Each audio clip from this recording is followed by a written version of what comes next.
আজ ২৯শে শ্রাবণ ১৪২৩। এবারের রবীন্দ্র সপ্তাহের আজ শেষ সন্ধ্যা। আজকের আলোচনার বিষয় ঠাকুরবাড়ির ব্রহ্মসঙ্গীত। বক্তা শ্রী প্রসূন গঙ্গোপাধ্যায়, সভামুখ্য অধ্যাপিকা যুথিকা বসু, সঙ্গীতে দেবাশিস রায় ও সহশিল্পীরা এবং সঙ্গীত ভবনের অধ্যাপক অধ্যাপিকারা। আজকের বিষয় ঠাকুরবাড়ির ব্রহ্মসঙ্গীত।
आनन्ददैव खल्विमानि भूतानि जायन्ते,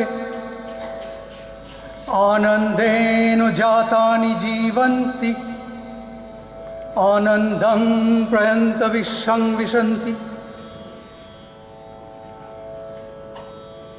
এই সমুদয় ব্রহ্মাণ্ড আনন্দ হইতে উৎপত্তি, আনন্দেতেই এই জীবিত থাকে এবং মৃত্যুকালে আনন্দেতেই প্রবেশ করে।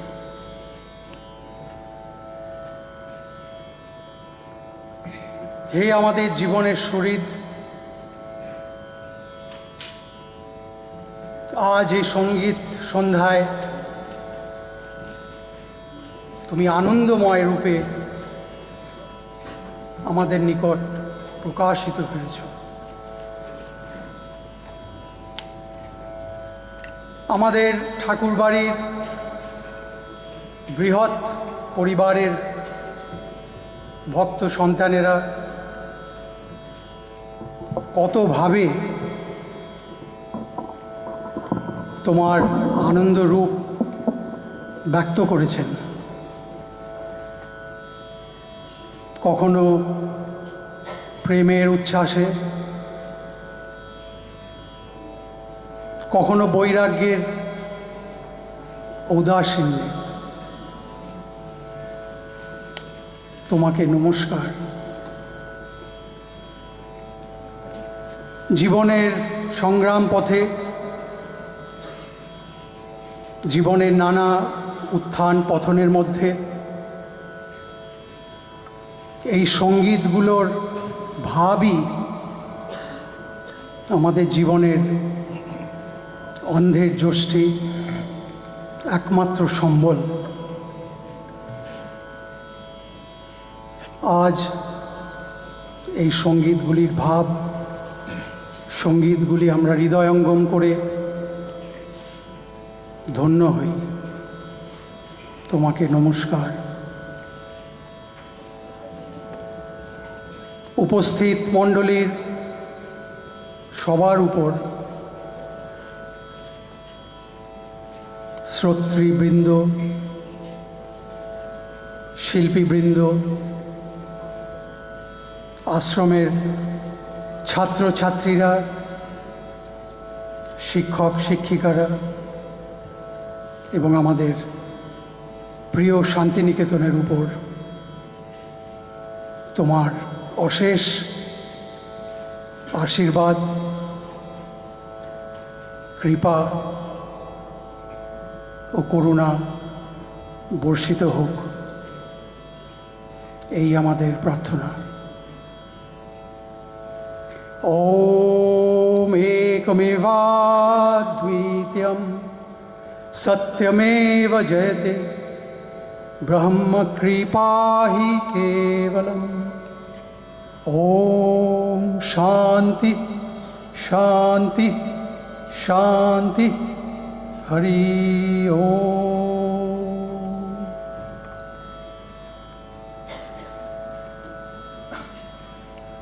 নমস্কার। আজকে আমাদের নিবেদন জোড়াসাঁকোর ঠাকুরবাড়িকে ঘিরে কিছু ঘটনা এবং এই বিশ্ববিখ্যাত পরিবারের কিছু সদস্যদের মাঘোৎসব উপলক্ষে রচিত ব্রহ্মসঙ্গীত নিয়ে। এই প্রসঙ্গে আমি বলি, ঠাকুরবাড়ি ব্রহ্মসঙ্গীত কিন্তু মাঘোৎসবে রচিত সঙ্গীত। ব্রাহ্ম সমাজের ব্রহ্মসঙ্গীত অনেকেই রচনা করেছিলেন, সেগুলি আমরা নানাভাবে নানা অনুষ্ঠানে শুনতে পাই। কিন্তু আমার আশ্চর্য লাগে যখন দেখি এই বৃহৎ ঠাকুর পরিবারের বেশিরভাগ সদস্যই অত্যন্ত প্রতিভাবান এবং তাঁরা মাঘোৎসব উপলক্ষে ব্রহ্মসঙ্গীত রচনায় উদ্যোগী হয়েছেন। আমি বিশ্বভারতী কর্তৃপক্ষকে এই ব্যাপারে বলেছিলাম যে মাঘোৎসবে রচিত ঠাকুরবাড়ির ব্রহ্মসঙ্গীত নিয়ে একটি অনুষ্ঠান নিয়ে করার প্রস্তাবও দিয়েছিলাম। আমার সৌভাগ্য, বিশ্বভারতী কর্মী পরিষদ রবীন্দ্র প্রয়াণ উপলক্ষে আয়োজিত রবীন্দ্র সপ্তাহে এই রকম একটি অনুষ্ঠান করার দায়িত্ব আমাকে দিয়েছে। আমি সকলের কাছে কৃতজ্ঞ। একটি প্রসঙ্গত এখানে বলি, এটি কিন্তু রবীন্দ্রনাথের প্রয়াণের ৭৫ বছর।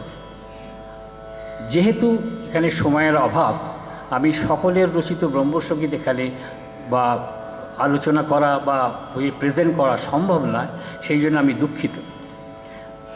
একটা সময় কলকাতায় জমিদারের অভাব ছিল না।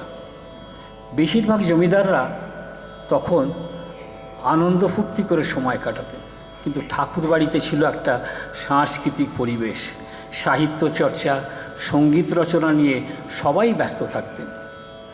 রামমোহন রায় হিন্দুস্তানি সঙ্গীতের কাঠামোয় বেশ কিছু ব্রহ্মসঙ্গীত রচনা করেছিলেন। পরবর্তীকালে দেবেন্দ্রনাথ সেই ঐতিহ্য বজায় রেখেছিলেন। যদু ভট্টের মতন নামী সঙ্গীত শিল্পীরা ঠাকুরবাড়িতে বসবাস করেছেন, ফলে সেখানে একটি সাংগীতিক পরিবেশ গড়ে উঠেছিল। এ সবই অবশ্য সম্ভব হয়েছিল গৃহকর্তা দেবেন্দ্রনাথ ঠাকুরের উৎসাহের জন্য। অনুষ্ঠানের শুরুতে আমরা ব্রাহ্ম সমাজের প্রতিষ্ঠাতা রাজর্ষি রামমোহনকে স্মরণ করব তাঁর রচিত একটি ব্রহ্মসঙ্গীত, ভয় করিলে যাঁরে না থাকে অন্যেরও ভয় পরিবেশন করে। এখানে বলে রাখা ভালো, রামমোহন 1815 সালে আত্মীয় সভা প্রতিষ্ঠা করেন এবং প্রতিটি সভার শেষে সঙ্গীত পরিবেশিত হতো। পরবর্তীকালে সেগুলোকে তিনি ব্রহ্মসঙ্গীত নাম দেন। সেদিক থেকে দেখতে গেলে আজকের অনুষ্ঠানকে ব্রহ্মসঙ্গীতের 200 বছর পূর্তি উৎসব হিসেবে ধরা যায়। তাঁর জন্ম 1772 সালে, মৃত্যু 1833 সালে।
সম্ভবত 1843 সালে দেবেন্দ্রনাথ ব্রাহ্মধর্মে দীক্ষা নেওয়ার পর মাগোৎসব নামে উৎসব শুরু হয়।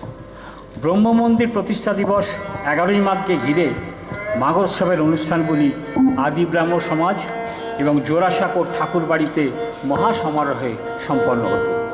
রবীন্দ্রনাথ মহর্ষি প্রসঙ্গে লিখেছেন, বৈষ্ণব ধর্মমত পদাবলী আমার পিতার হৃদয়কে অধিকার করে নাই, সে আমি জানি।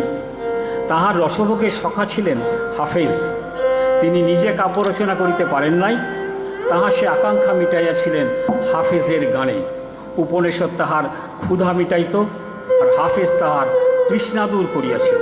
আমরা মহর্ষি দেবেন্দ্রনাথ ঠাকুরের রচিত একটি ব্রহ্মসঙ্গীত পরিপূর্ণ মানন্দম পরিবেশন করে মূল অনুষ্ঠানের সূচনা করব। সঙ্গীতটি রচনা করেছিলেন মাগোৎসব উপলক্ষে 1849 সালে। তাঁর জন্ম 1817 সালে, মৃত্যু 1905 সালে।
পরবর্তী সঙ্গীতগুলি সাজানো হয়েছে কালানুক্রমিকভাবে এবং মাগোৎসব উপলক্ষে প্রাতঃকালে অথবা সায়ংকালে গীত সঙ্গীত অনুযায়ী।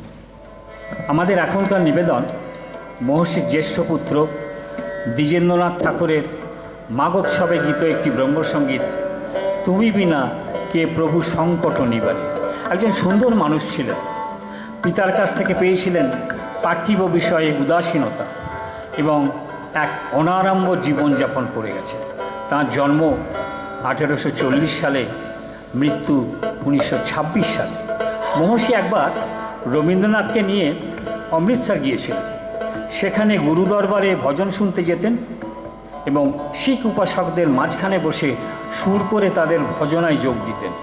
এই প্রসঙ্গে রবীন্দ্রনাথের লেখা থেকে পড়ে শোনাই।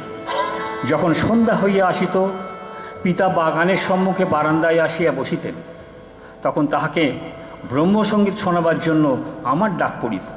চাঁদ উঠিয়াছে, গাছের ছায়ার ভিতর দিয়ে জ্যোৎস্নার আলো বারান্দার উপর আসিয়া পড়িয়াছে, আমি বেহাগে গান গাইতেছি, তুমি বিনাকে প্রভু সংকট নিবারে।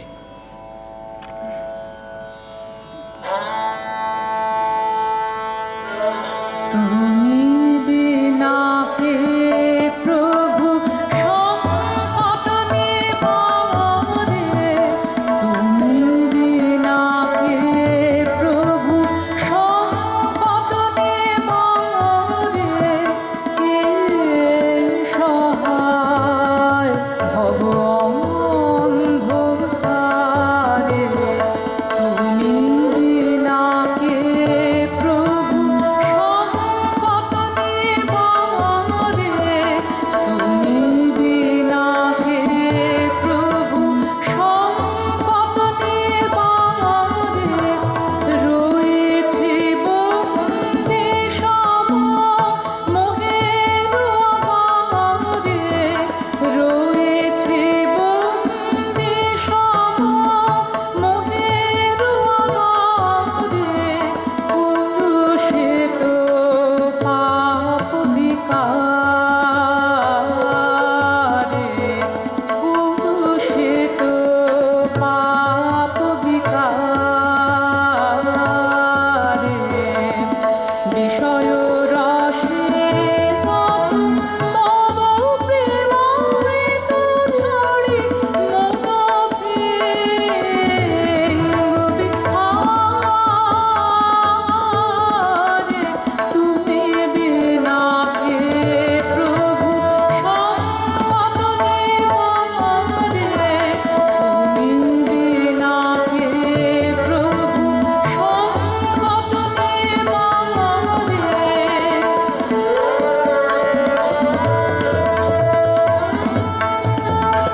পরবর্তী পরিবেশনা মহর্ষির দ্বিতীয় পুত্র সত্যেন্দ্রনাথ ঠাকুরের একটি ব্রহ্মসঙ্গীত সবে মিলে গাও তাঁহার মহিমা পরিবেশিত হয় 1869 সালের 11ই মাঘ। তাঁর জন্ম 1842 সালে, মৃত্যু 1923 সালে। মহর্ষি লিখছেন, আমি এক গান ভাঙছিলাম, তাহার প্রথম লাইন লিখিয়েছিলাম সবই মিলে গাও তাঁহার মহিমা। সত্যেন্দ্র কাছেই ছিলেন। আমি বলিলাম, আচ্ছা এর দ্বিতীয় লাইনটা তুমি তৈরি করো দেখি। তিনি লিখিলেন, আজ করোড়ে জীবনের ফললাভ। আমি বলিলাম, তবে তুমি সমস্ত গানটাই তৈরি করো। তিনি তাহাই করিলেন। এই সত্যেন্দ্রের প্রথম গান, তারপর অজস্র গানের স্রোত। এই উদ্ধৃতি থেকে আমরা বুঝতে পারি যে মহর্ষি তাঁর সন্তানদিগকে ব্রহ্মসঙ্গীত রচনায় উৎসাহিত এবং উদ্বুদ্ধ করতেন। জ্যোতিরিন্দ্রনাথের জীবন স্মৃতিতে আমরা পাই, এই সময় প্রতি বছর 11ই মাঘ তারিখে ইহাদের জোড়াসাঁকোর বাড়িতে ব্রহ্মোৎসব খুব ঘটা করে হতো। সমস্ত বাড়ি পুষ্পমালায় ভূষিত হইত। প্রত্যুষে যখন রোশন চৌকিতে প্রভাতী বাজিয়া উঠিত, তখন তাহার যে কী আনন্দ, তাহা তিনি কথায় বর্ণনা করিতে পারেন না।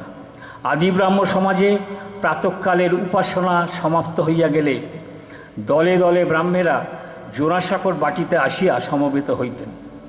মধ্যাহ্নভোজনের পর বৈঠকখানা ঘরে গগনভেদী উচ্চকণ্ঠে সবে মিলে গাও আজ আনন্দের সীমা কি, আজ সবে গাও আনন্দে প্রভৃতি সত্যেন্দ্রনাথের রচিত গানগুলি সকলে মিলিয়া গাইতেন। আপনারা নিশ্চয়ই উপলব্ধি করতে পারছেন সেই সময় কীরকম আনন্দের পরিবেশ ছিল ঠাকুরবাড়িতে। আকাশ বাতাস ছিল ব্রহ্মসঙ্গীত মুখর।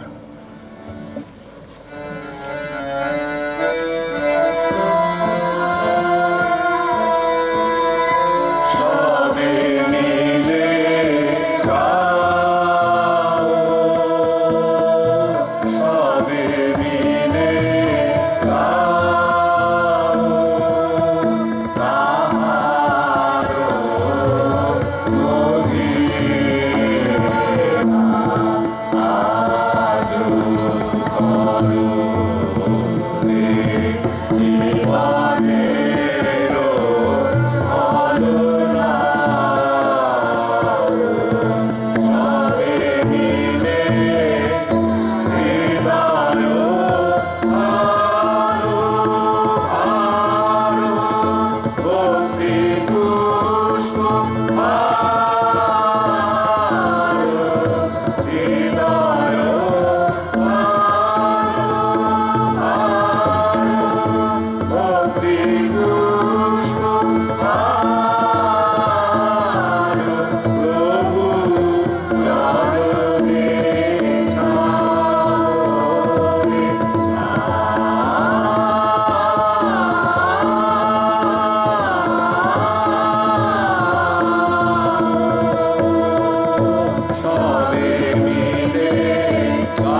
এবারের নিবেদন মহর্ষির জ্যেষ্ঠা কন্যা সৌদামিনী দেবীর ব্রহ্মসঙ্গীত প্রভু পুজিব তোমারে আজি।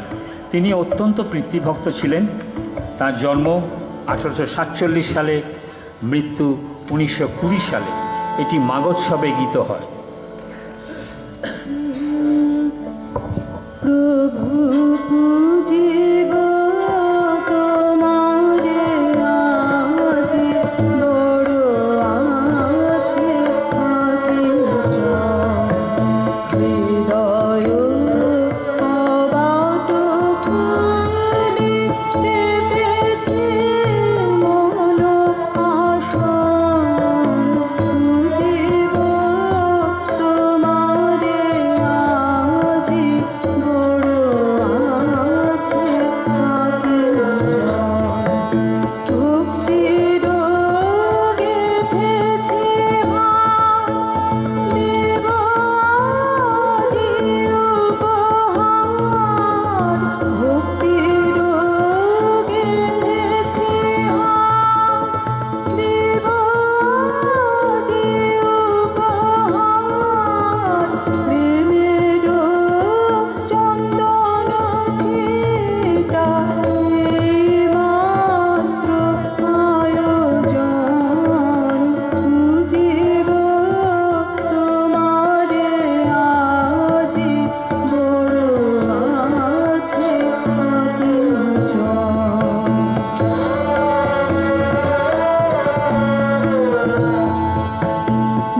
নয়নের অশ্রুদি ধোব হে তব চরণ, জানি তুমি দয়াময়, ভক্তি দিবে দর্শন।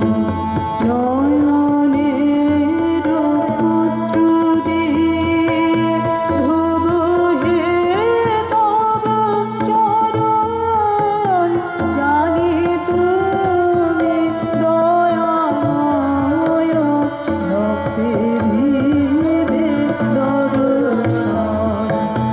এসো তবে দীনবন্ধু, এসো করুণার সিন্ধু, এসো তবে দীনবন্ধু, এসো করুণার সিন্ধু, বিতর প্রসাদ বিন্দু, সফল করো জীবন, পুজিব তোমারে আজি, বড় আছে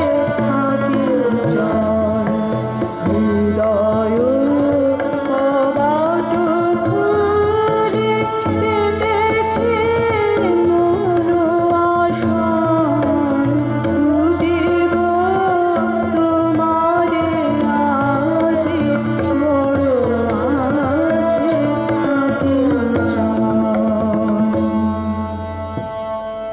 আমাদের এবারের নিবেদন মহর্ষি পঞ্চম পুত্র জ্যোতিরিন্দ্রনাথ ঠাকুরের দুটি ব্রহ্মসঙ্গীত।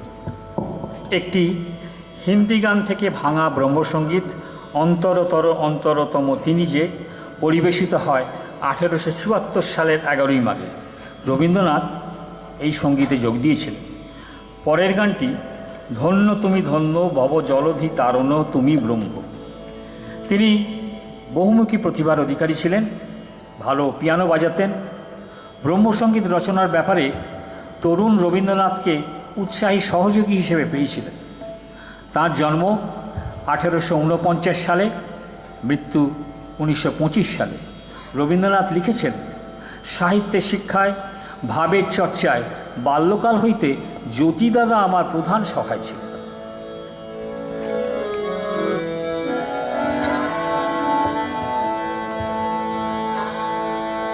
অন্তরতর অন্তরতম নিজে ভুলো না রে তাই, অন্তরতর অন্তরতম নিজে ভুলো না রে তাই, থাকিলে তাহার সঙ্গে পাপ তাপ দূরে যায়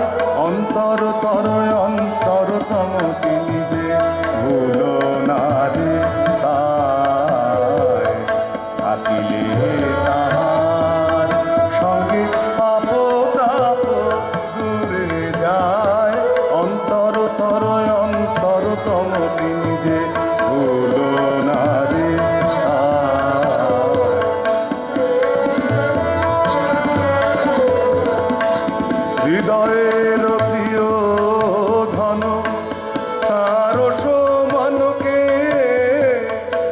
হৃদয়ের প্রিয় ধন তার সমানকে, সেই সখা বিনা সুখ শান্তি দিবে কে তোমায়।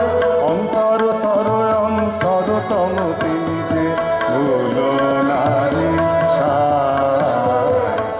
থাকিলে তাহার সঙ্গে পাপ তাপ দূরে যায়। অন্তরতর অন্তরতম তিনি যে ভুলো না রে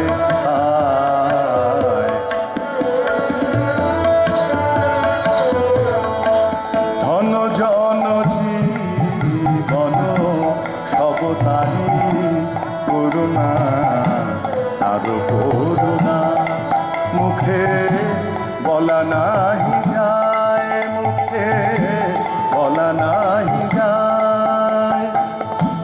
ধন জন জীবন সব তারি করুণা, তার করুণা মুখে বলা নাহি যায়, মুখে বলা নাহি যায়।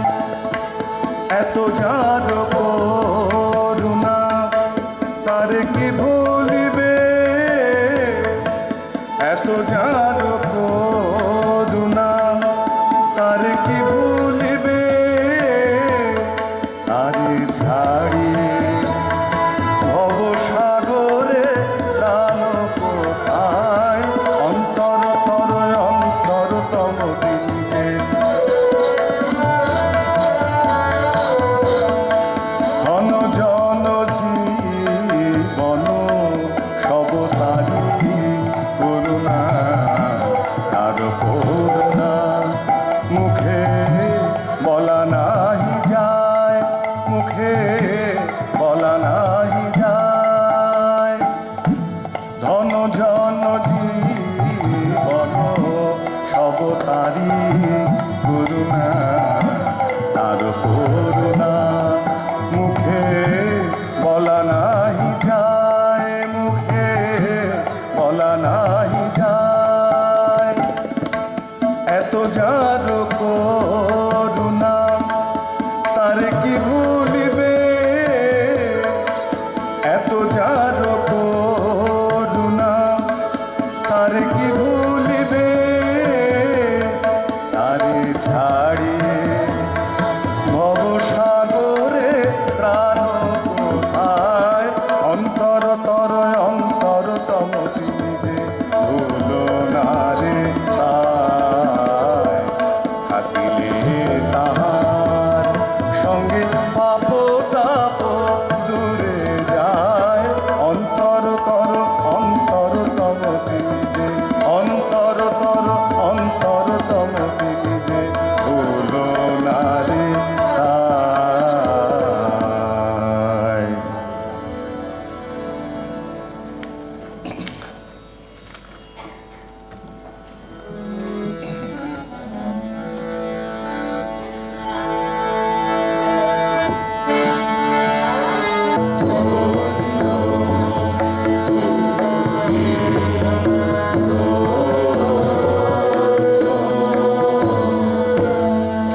রঞ্জন দুঃখ ভঞ্জন ভব ভণ্ডন পুরুষোত্তম। রঞ্জন দুঃখ ভঞ্জন ভব ভণ্ডন পুরুষোত্তম। তুমি অন্তরতম জীবের জীবন নাবিত চিত বিশ্রাম।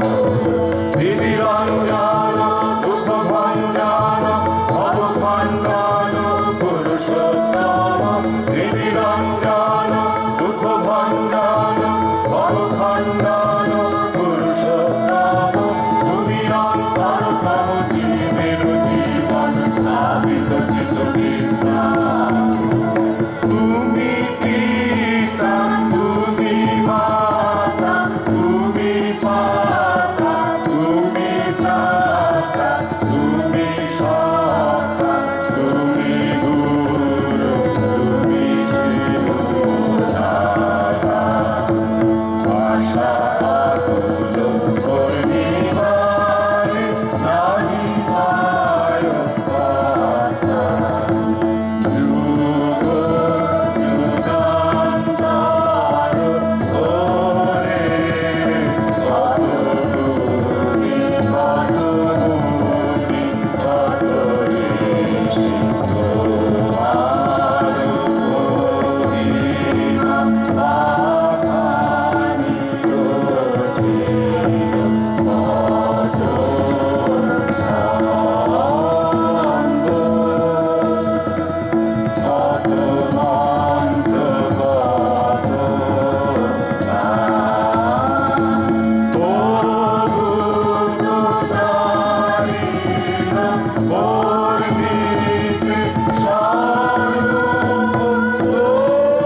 পরবর্তী নিবেদন মহর্ষির অষ্টম পুত্র রবীন্দ্রনাথ ঠাকুরের ব্রহ্মসঙ্গীত। ঠাকুরবাড়ির এক উজ্জ্বল নক্ষত্র, পৃথিবীর এক আশ্চর্য পুরুষ, তাঁর রচিত সঙ্গীতে ব্রহ্মসঙ্গীত সমৃদ্ধ হয়। তাঁর জন্ম 1861 সালে, মৃত্যু 1941 সালে। তত্ত্ববোধিনী পত্রিকাতে 1910 সালে প্রকাশিত সংবাদের কিছু অংশ। বিগত 11ই মার্চ শ্রদ্ধেয় শ্রীযুক্ত রবীন্দ্রনাথ ঠাকুর মহাশয় একাকী আদিব্রাহ্ম সমাজে প্রাতঃকালের বেদী গ্রহণ করিয়াছিলেন। রাত্রে উপাসনাতেও শ্রদ্ধেয় রবীন্দ্রবাবু আচার্যের কার্য করিয়াছিলেন। তাহার সুদীর্ঘ ও জ্ঞানগর্ভ বক্তৃতায় মুগ্ধ হন নাই এমন একজনও ছিলেন না। মহর্ষির বাটির সুবৃহৎ প্রাঙ্গণে প্রায় 2500 লোকের সমাবেশ হইয়াছিল। ঠাকুরবাড়ির সদস্যরা শিশুকাল থেকে সঙ্গীত চর্চার মধ্যে বেড়ে উঠেছিলেন। এর ফলে একটা সুবিধা হয়েছিল, অতি সহজেই সঙ্গীত তাদের প্রকৃতির মধ্যে প্রবেশ করেছিল। রবীন্দ্রনাথ লিখছেন, একসময় পিয়ানো বাজাইয়া জ্যোতিদাদা নূতন নূতন সুর তৈরি করায় মাতিয়াছিলেন। প্রত্যহই তার অঙ্গুলি নৃত্যের সঙ্গে সঙ্গে সুরবর্ষণ হইতে থাকিত। আমিও অক্ষয়বাবু তাহার সেই সদ্যজাত সুরগুলিকে কথা দিয়া বাঁধিয়া রাখিবার চেষ্টায় নিযুক্ত ছিলাম।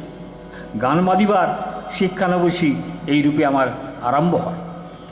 তাঁর রচিত ব্রহ্মসঙ্গীত গগনেরও থালে রবিচন্দ্র দীপক জলে, এটি একটি শিখ ভজনের বঙ্গানুবাদ এবং রবীন্দ্রনাথের প্রথম ব্রহ্মসঙ্গীত। পরিবেশিত হয় 1875 সালের 11ই মাঘে, ওনার যখন 14 বছর বয়স। এখানে উল্লেখযোগ্য, স্বামী বিবেকানন্দ 1885 সালে এই সঙ্গীতটি রামকৃষ্ণদেবকে গেয়ে শুনিয়েছিলেন। রবীন্দ্রনাথের প্রতিভাকে জাগিয়ে তুলেছিলেন তার কজন দাদার যৌথ প্রভাব। সকলে মিলে পরিবারে এক অসামান্য সাংস্কৃতিক পরিমণ্ডল গড়ে তুলেছিলেন।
মহর্ষির চতুর্থ পুত্র বীরেন্দ্রনাথের পুত্র বলেন্দ্রনাথ ঠাকুরের ব্রহ্মসঙ্গীত। নিশিত নিদ্রার মাঝে জাগে কার আঁকি তারা। তার জন্ম 1870 সালে, মৃত্যু 1899 সালে।